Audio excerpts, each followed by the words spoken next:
Okay, so if you remember the deal I made with Brandon for the Clydesdale mares, I would find Luna a good home, and then I would help him find a good quality foxtrotter that he could use to ride around where he hunts and his property up there, and just find him what it cost, because he let me name my price for those 2 mares, and I just offered him what I had in my checking account, which was less than what he paid for Beauty alone last spring. I know it was less.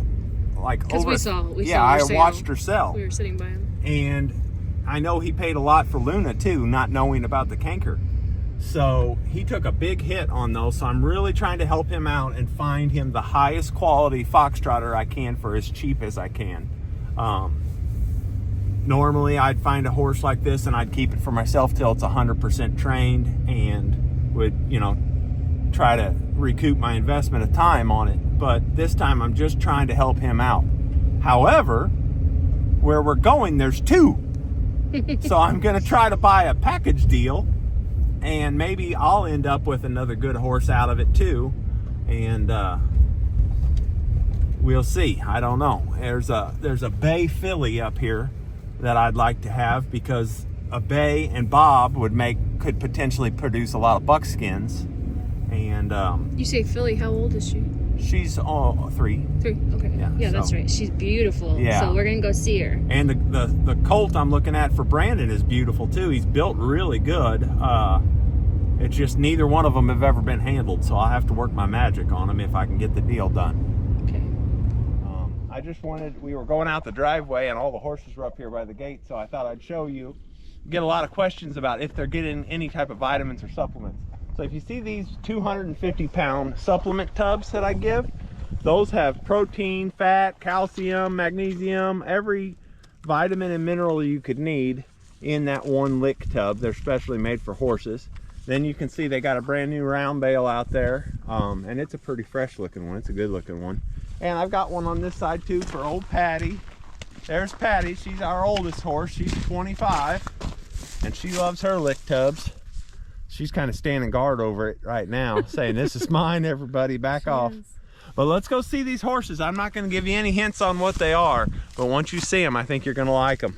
Let's see if we can get a deal done.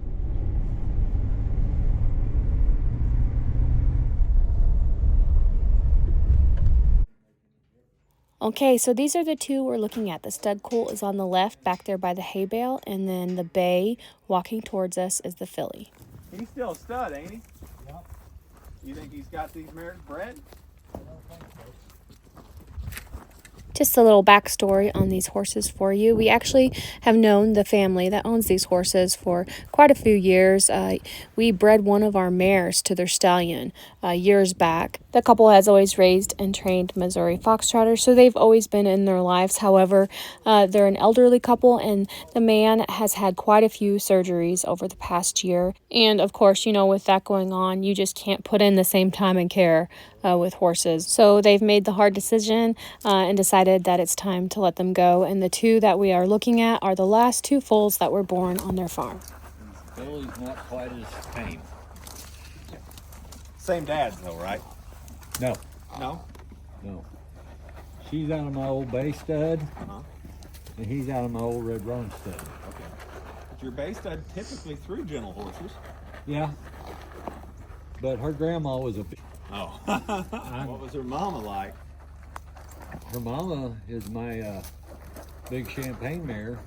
She was nice. And she's as sweet as she can be. Yeah, she was nice. I remember her. But I handled the hell out of her whenever she was young. Yeah. I didn't have time to mess with these whenever they were... After we had checked them out for a bit, we drove out to the pasture to see both of their mamas. The grandma to the stud. Yeah, that's the mama looking at you right there. She's littler. That's the mama to the gal, to stud colt. She ain't as small as she looked when I was sitting down. She's okay. Yeah. She's stout. Oh, yeah. No, she said, "I like that." That's her mama right there. Yeah. carbon copy. So we got to see the mother and grandmother to the stud colt, and then this beautiful girl right here is the bay's mama. I just thought she was stunning. She's a cream champagne, and she seems to have the same hair issue that her daughter has. And these horses that we're looking at, from what I know and gathered, they're his old brood mares. You know, they've been with him a long time. I believe he said they were all, you know, in their early mid-20s, except I think the cream champagne was about 17. So he said these girls have served him well, and I think his plan pretty much is just to allow them to live out the rest of their life there in the pasture. After looking at the mares, we went back up where the colt and filly were, and we had brought our trailer, so we were all prepared to load them up and take them home. But long story short, we left without either of them. So we looked at the two horses that I'm interested in the other day, and the man was not able to negotiate the price without his wife there, and he didn't tell me that before I went. So I made an appointment to go back and see the lady, the wife this time, and try to negotiate with her. He says she's pretty set on her price, but horses are pretty low right now as far as their price. They, you know, with the inflation that's been going on the last 4 years, and just the cost of living, people haven't been having the disposable income to, or the you know, the feeling of security in the economy, optimism in the economy, to be spending much on horses. So now's a good time to buy, because optimism in the economy is probably going to be going up for the next 4 years, and we'll see if we can get them bought. The sale the other day in Cuba, I've heard the horses were selling dirt cheap, $500-600 for a broke horse. And then we saw what they were for the Foxtrotters at the September Foxtrotter sale. They were really low. So I'm hoping to get her down to a more reasonable price where I can feel secure in buying these two. We'll see what happens. Here they come. Yep. Okay, everybody. We've made a deal, and these two are coming to live with me or with us at Homestead Horsemanship for a while. Yeah.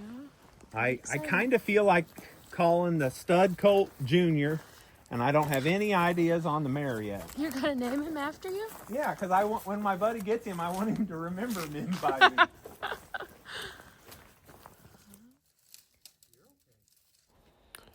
So right away, I started concentrating on the bay filly, because it's very interesting how different these two foals' personalities are right at first, because they were born and raised in the same field and treated exactly the same. So if a person, especially a keyboard warrior out there, saw this bay filly or got this bay filly from a sale, the way she acts, people would swear she was abused. Well, I know this couple that raised these horses, and they are the salt of the earth type people. They would never abuse one of their horses. So these horses are like this, not because of abuse or anything wrong. It's just that they didn't have the opportunity to get gentled when they were younger due to his health concerns. And it just goes to show how much the pedigree and the genetics can affect temperament and attitude, because the little colt, he just wants to be your buddy, and he looks at you like, oh, you're just another horse, I'm not afraid. But the filly, what she's thinking is we're a predator, and she's very afraid, and she just can't take the pressure of being touched. She's interested in us, but it's just too much pressure for me to get up next to her or to touch her very much. And then she has to react and get away from that pressure.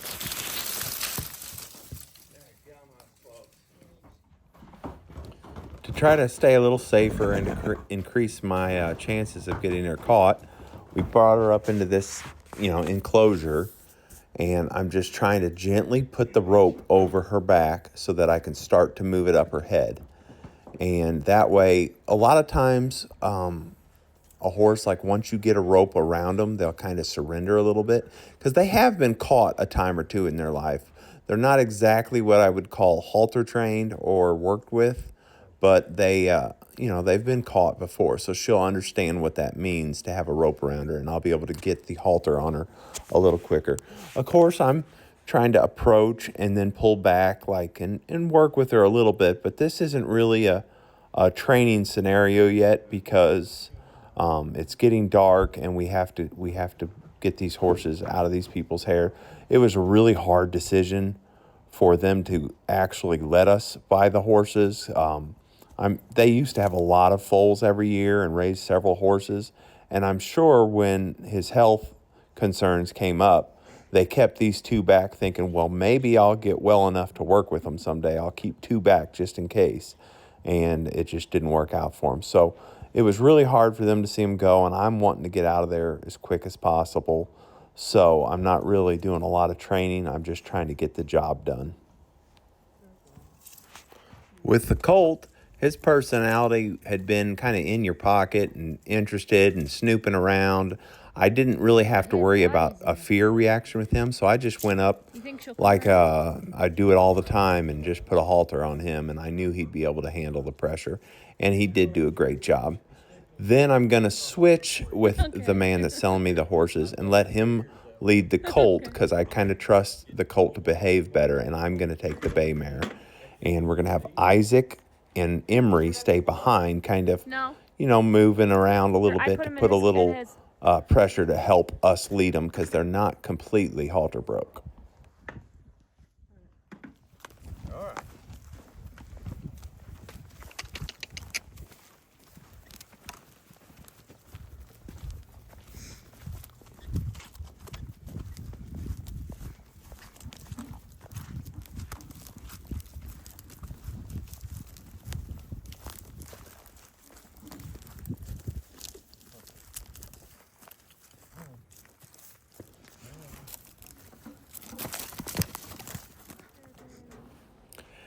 As you could see, we had a little trouble when we first got to the trailer.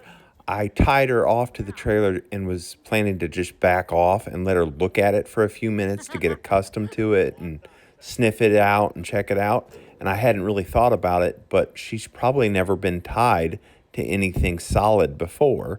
So she had this reaction to pull back real hard. So we had to just kind of back off a little while and let her calm down and get used to the situation. And I'll show you how we ended up finally loading Yeah, her. let's load the boy first. Give her time to stand here and look at it. Careful, man. She needs a minute to calm down.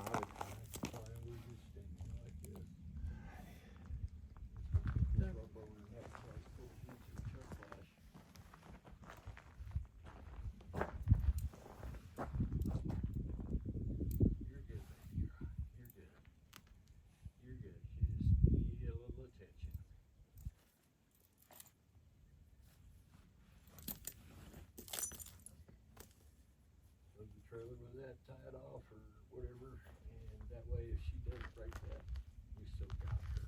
Yeah, it would be not great if she got away. No, it would not be bad. It's pretty all the way around. Okay. You got the rump rope there? Yeah.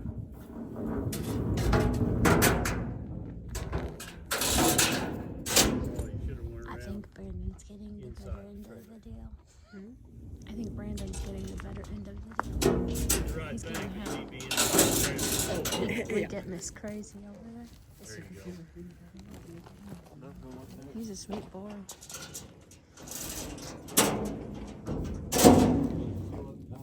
Go through it.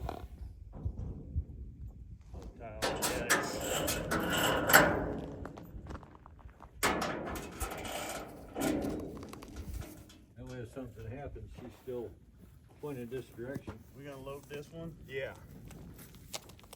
So I'll take that, what I was thinking, I'd take this rope up and through from his halter and loop it, and then we can... Actually, I think we'll just put it behind his ass and bring him right on up in here. All right. Yeah, we do 2 feet. Here, hand me one side, you get the other. Walk it. There we go. Good boy.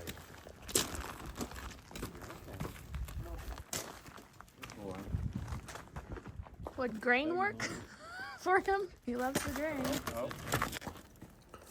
So this big old boy, who was extremely kind and extremely powerful, decided to come by and help us, and he just got underneath the horse and basically lifted him into the trailer. It's a little bit more forceful than a training, but sometimes you just got to get the job done. And the horse did pretty well, all things considered. He didn't have a whole lot of option here, but we didn't, use any whips or any ropes tied around him. We just kind of nudged him in there, and it worked better than I expected. Good boy.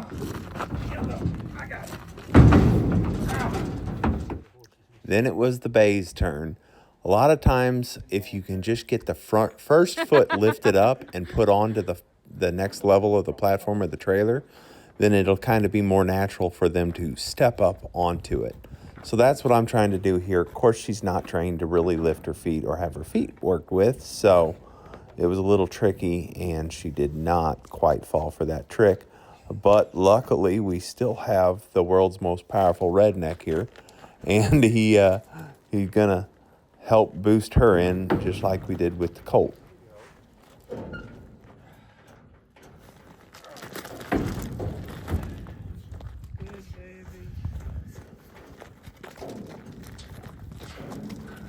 Hot dang. I never seen a horse get I've never seen a horse get loaded like this before. I'm telling you, that dude's stout. Okay, we made it home. I'm going to try to get them unloaded as calmly as possible. Hey, baby. You're okay. I think I'll do it from the front.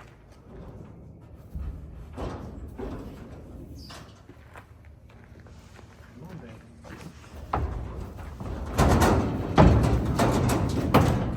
It's okay. Good girl. Good girl.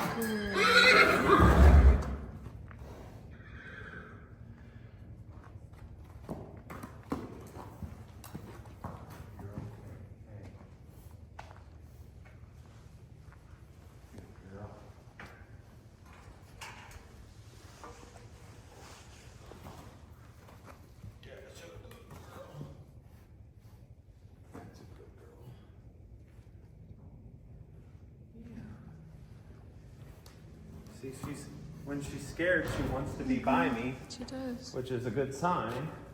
Yeah, you're okay.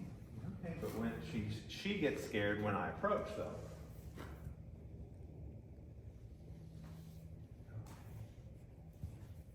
That's nice, isn't it? You're okay.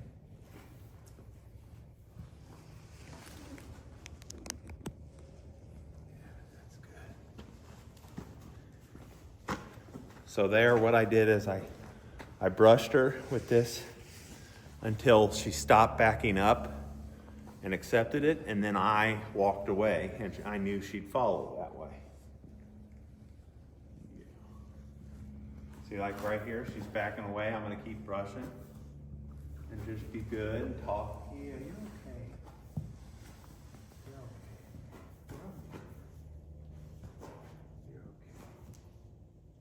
There, she accepted it. I'll just walk away. Oh, good girl. Yeah. She's so pretty. She's got more cockleburrs in her mane and head than any horse I've ever seen. Me too. That's gonna be fun. Okay. You're okay. Did you leave the halter on her? No. These halters are very dangerous to leave on a horse. Even though it's going to be extremely hard to get it back on her, it's not worth the risk. Good girl. She's a nice big horse. Okay, let me get the other one. Yeah, he's not scared at all. He likes He's a good boy, isn't he? Good boy. Yeah, you're a sweetheart.